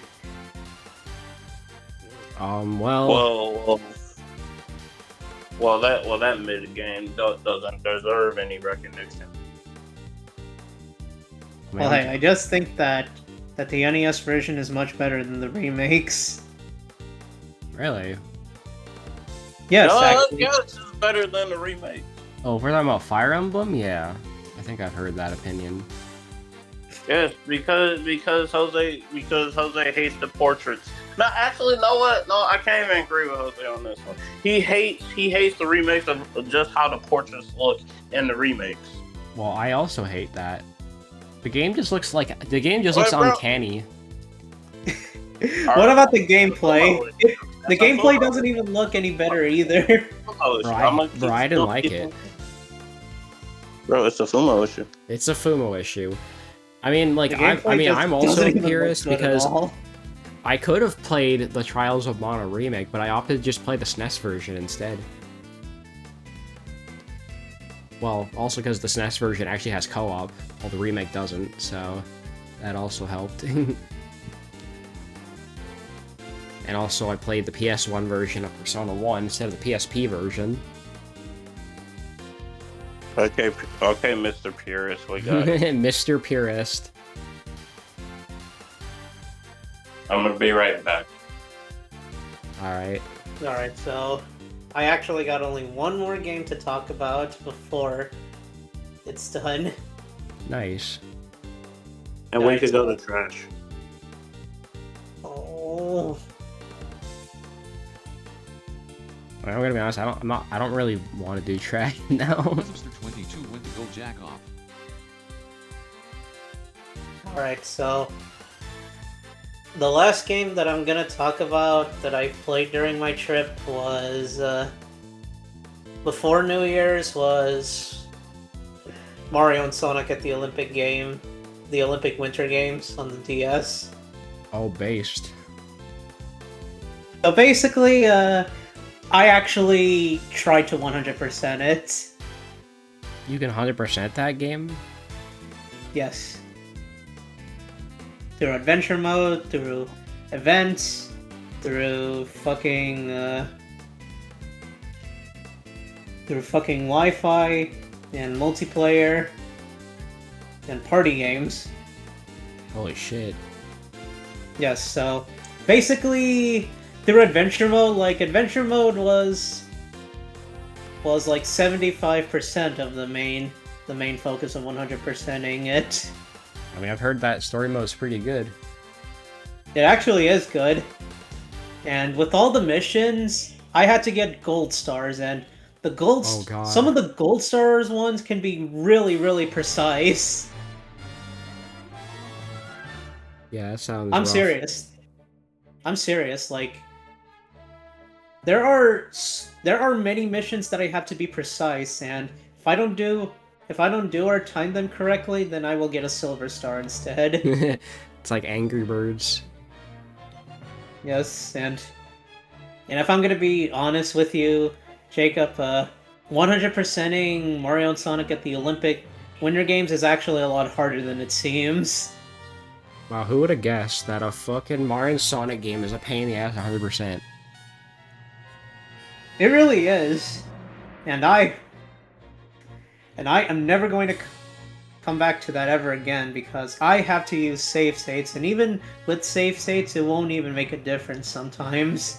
Damn. Because I actually have to use specific characters that I have and don't have.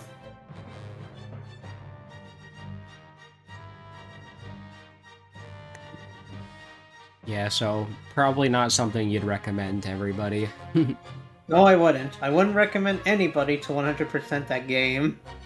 Just beat the story mode, that's good enough, I'm guessing. Yeah, just beat the story mode, if you want to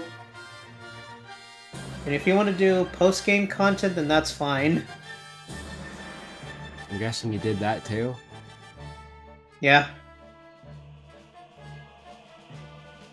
So, yeah, I did manage to finish the entirety of Mario and Sonic at the Olympic Winter Games DS a few days ago. Well, GG, that is quite the game to beat. Yes, it is. And I was exhausted, and I think I had enough rage for so many weeks. Enough rage. You just don't want to touch Mario and Sonic ever again. Nope. I'm just never going to replay it for 100%. Oh yeah, and there was this weird achievement that I have to do. That I have to start the game at 6 a.m. to 6:30, and the other achievement to get is like to start the game from evening from 6 p.m. to 6:30. What the fuck kind of achievement is that? I don't know, you tell me. It's a really odd achievement to achieve, but it's part of the whole 100%ing thing. It's like, what's next year? And tell me it's like, boot the game at 3 a.m. to get an achievement. It's like, what the fuck do you mean boot the game up at 3 a.m.? I mean, I'm sure there are some games that can do that for an achievement like that. I mean, it just reminds me of how fucking Animal Crossing has, like, unique themes for playing the game at, like, 4 in the morning. It's like, who the fuck is gonna be up at 4 in the morning playing Animal Crossing? That's simple. All you have to do is just leave the game on, and that's it. I mean, technically, yeah, but, like, here's the thing about Animal Crossing. They made unique songs for every, like, hour of the day.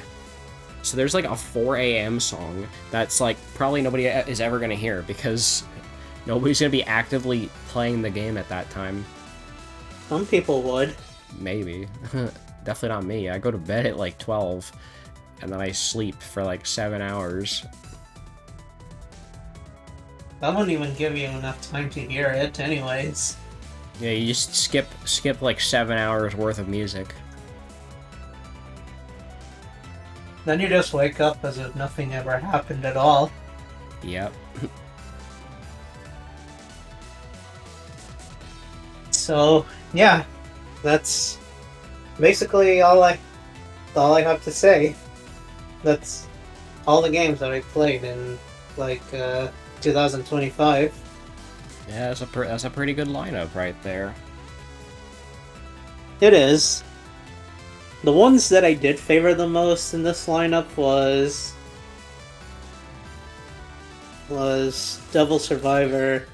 Digital Devil Saga 2, the Toho 15, and Nier Automata. These are like these are like the ones that I favor the most. That's like your top 3. Yeah, these are my top 3 favorite games of 2025. And what's like the worst game you played? Was it some Mario Sonic? No. Or was it something else? Like maybe one of the Tohos? Well, Toho 14 was the most forgettable since I don't even feel anything about it at all. Mm-hmm.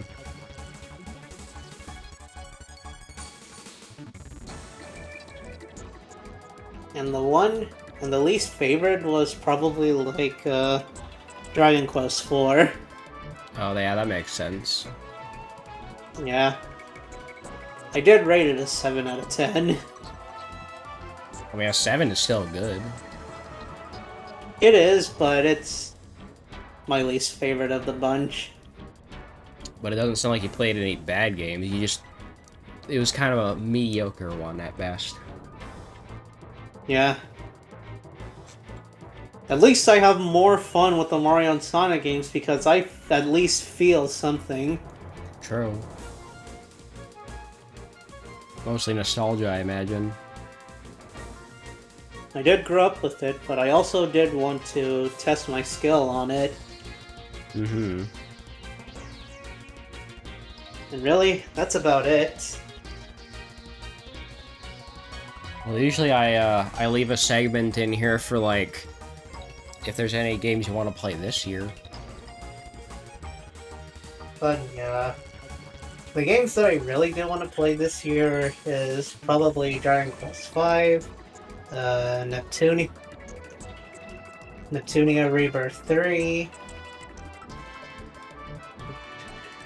Yeah, those are good. I probably want to play Shin Megami Tensei 5 Vengeance. Ooh. I think a lot of my friends will play that one, so I think you'll probably enjoy it. I have a lot more Shin Megami Tensei games that I might play soon. Yeah, you'll never stop running out of SMT games to play. Probably not, because I also want to play Persona Zero, Oh, aka SMTF. yeah, SMTF. You could play the Raito games as well. Maybe. I mean, I personally thought the Raito remaster was really funny because we got one really funny meme out of it. With just boy. with fucking Goto just saying, "Use your gun."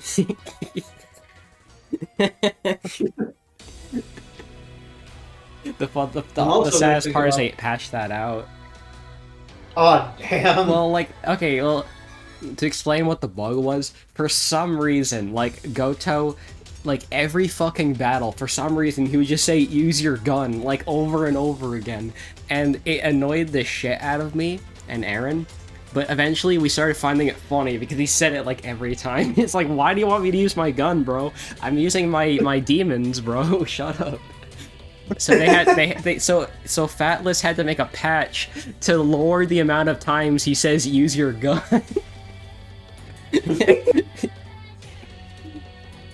So sadly you won't get to hear that as much if you play Raito Remaster. Well, damn. And then you'll have to play Raito 2 on the PS2 if you want to play that one. But, the other game that I'm also going to think about playing is Dragon Quest VIII as well. Oh yeah, the Funny Jessica game. That one I might actually play too. I'm tempted. Like, between that, Persona 4 Golden, and Kingdom Hearts, like, I have, my fair share of JRPGs I want to check out. But yeah, I would only have high hopes for Dragon Quest V because I heard that the creator of Dragon Quest favors 5. Yeah, so that's a good sign. It really is a good sign because he did even say that it was his best work so far. Well, yeah, because I think, like, the original creator probably left, like, sometime before DQ8 anyway, because Dragon Quest 8 was made by a different team. Yeah, probably. And I don't know if, I don't know when he left, but if it was either around, it was either, like, Dragon Quest VI or something, maybe? I don't know. I mean, it had to have been in the NES or Super Nintendo era, probably. Honestly, I don't even remember how many fucking Dragon Warrior games were on NES, to be honest. Yeah, I probably don't know either. No, I'm also kind of thinking. I'm also gonna think about playing V2 as well this year. Hopefully. I mean, in my opinion, that is the best Neptunia game. I don't think anything's beating that game. I'm gonna bet on it. You can also check out Sega Hard Girls, because I like it. It's technically a spin-off, but it pretty much plays like a mainline game. It's just there's, like, platforming in it, which is kind of weird, but I like that. And you get to play as Iffy, so I might be a little biased. And it also biased. And it also has Segami, who's literally just a Sonic cosplayer. If you know anything about her. Not really. Well, she's basically this blue-haired girl with red sneakers and a hammer. And she's pretty funny. She sounds more like Amy. Yeah, kind of. And also she also has the same VA as Morgana, so you might end up hating her, but I don't know. But I found her funny because she keeps... The voice actor of Morgana was also in Devil Survivor 2. Oh, was she actually? Was she annoying there or nah? A little bit, yes. Yeah.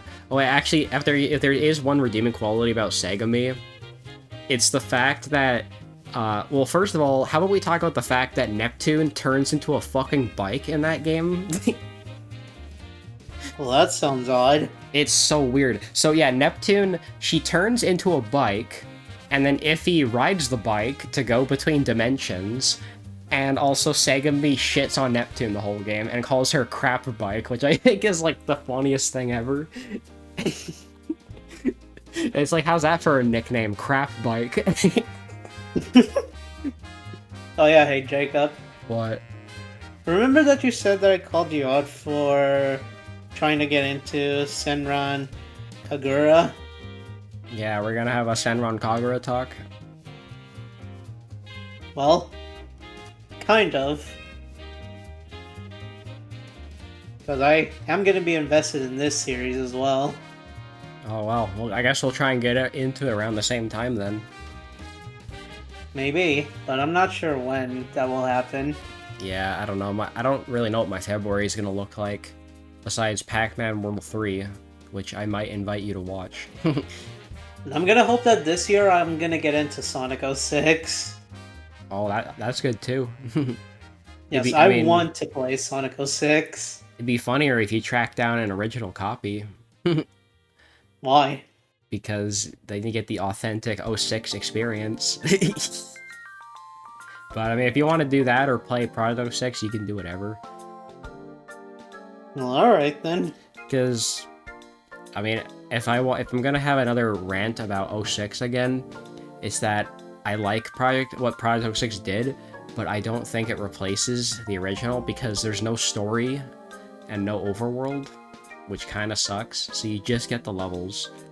But I kind of like that about 06 though. I like the cutscenes and the overworld and the bosses. And without that, like, you're only getting like half of the 06 experience. That's true.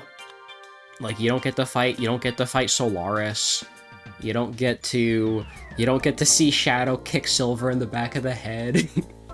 That's one of the best moments in the series. You don't get to see Silver yell at Shadow. You don't get to see fucking Silver slam Sonic into a wall. So you're missing out on that if you don't play the original 06, which is a shame. Pretty much, yeah. I mean, you can always play both. I have Xenia. Yeah, you definitely play it that way, because Zach played both. He played RPCS 3 and Xenia. Xenia was so much better. It really is better. I mean, I declared that someday I want to play 06 on my Xbox Series X, and I want to see how it runs on there. But for that to happen, I have to track down a copy of 06.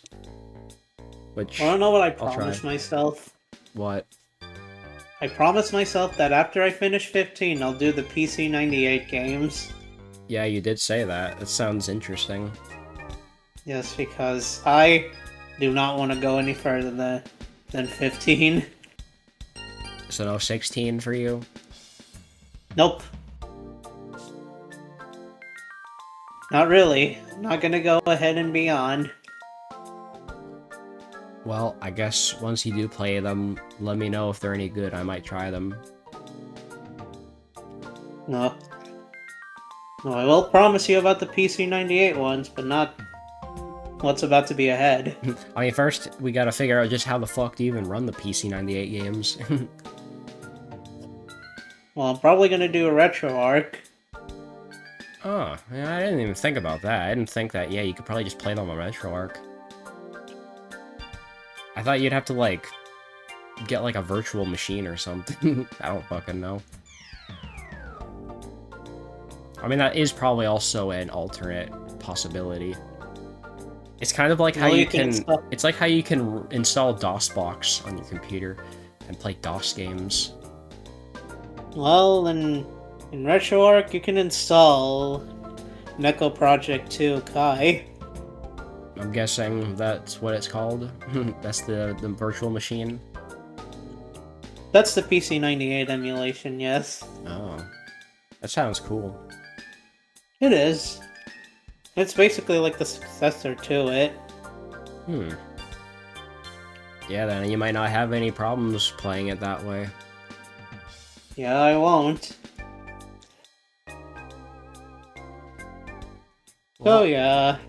I think that's a good note to end things on. Yeah, it'll be. Yeah, I'm just gonna stop right here and then end it right here. And how long have we been speaking? We got 2 hours out of it. Huh, I that think was that- longer than I thought. I think that's good enough. I mean, Yeah. not the longest interview I've done in the past few weeks either. I'm sure you've done really long interviews before. Yeah, like I did, I mean, I did a 3-hour interview with Luke, like, a few weeks, like, oh, I think it was like a few days ago. Probably a week ago by now. And honestly, I think after this, I'm gonna be mostly good on interviews for the rest of the year. Yeah, probably. Because I spent, like, the first few weeks of January just doing interviews mostly. I haven't really been playing a lot of what I want to play. Yeah, there is, like, the rare, like, Mega Man here and there, and maybe a few other games, but besides that, I'm mostly just taking January off. When are you ever gonna do Mega Man Legends? That's a good question. I want to probably play Mega Man Zero first, before I do Legends. I'm more interested in Zero, because it's platforming. But actually, I feel like I could get into Legends easily now, because I know how tank controls play. I feel like after Zero, that's when Mega Man Legends come in. Well, yeah, because there's 6 Zero games. Yeah, There's the 4 Zero games, and then there's the ZX games. The 2 of those. Because I know for a fact that in the original timeline, it goes from the Classic Series, X, Zero, the ZA series, and Legends. Yeah, so really, I'm just following the series in chronological order, and then maybe someday I'll play Battle Network, but I tried Battle Network 1, I didn't like it, but maybe I'll give it another chance. Have you ever realized that the original timeline in the Mega Man series is much more bleak than you think it is? I mean, yeah. There's some weird apocalyptic shit going on in Zero, and then Legends is like, where the fuck Legends is. Okay, I'm gonna be straight up with you, Jacob. What happens in Legends is that all of humanity went extinct by a great flood. Oh yeah, it's like some Wind Waker shit. Yeah, pretty much. And they had to replace humanity with another life form called carbons. Ah, Yeah, they basically act like humans, but it's like holographic. So yeah, Legends end off in a really depressing note. that is really weird. It really is. And even the people who are in outer space also died, but there is only one last human that remained up there. Wow. Yeah, I'm not even joking. Like each entry in the series from the original timeline gets more and more depressing until humanity just went extinct. Goodbye, humanity. So, yeah. That's basically all I have left to say. Well, this was a good interview. I definitely look forward to doing more co-op shit this year. Yeah. Like, literally the last thing I will say is that that I have my own series to watch. Like Zeppy has told you, I am gonna watch the entire 291 episode of DBZ. I mean, that's more reasonable than watching 1,000 episodes of One Piece. Of course, because yeah, you have to remember this. Like, Dragon Ball Z just aired from like the the late 80s to mid 90s. Yeah. That was originally 4x3. Well, we could get on that tangent, but I think we'll save that for a different video. Yeah, I think it's a good idea to save that for later.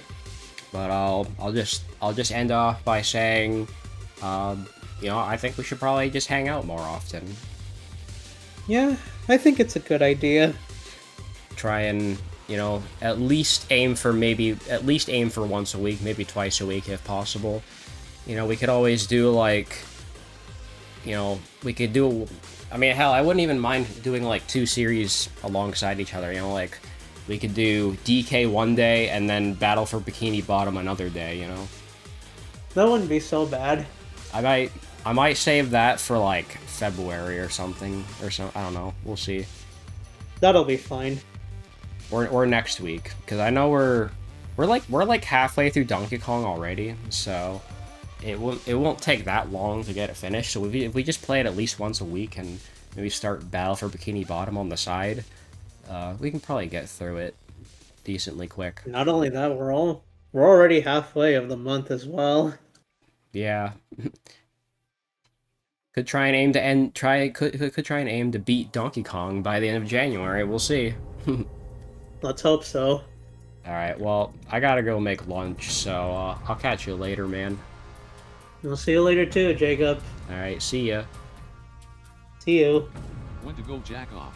Alright, guys, well, hope you enjoyed watching and listening to Jose's Games of 2025. So, yeah, I'm gonna go have some food. Not like it'll matter, but I'll just say it anyways for the sake of consistency.